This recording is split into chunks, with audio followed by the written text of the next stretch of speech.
Follow these simple steps to sign up for Grubhub account. Let's get started. First, launch your App Store or Play Store, then search for the app Grubhub. After app appears, install it. Once completion of its installation process, launch it. You'll be directed to this page. Now click on Sign In.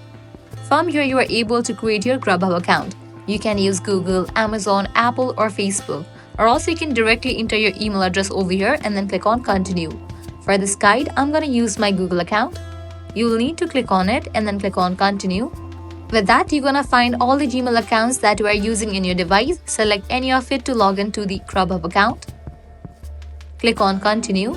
Confirm your address. Type in the street address or the zip code.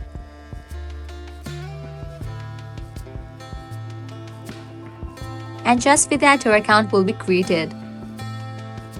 Now you can navigate to the account page.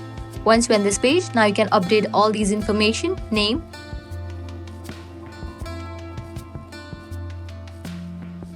likewise email address, password, payment details, and everything. So this is how you can easily sign up for a Grubhub account. If this guide was helpful, don't forget to like, share, and subscribe to our channel.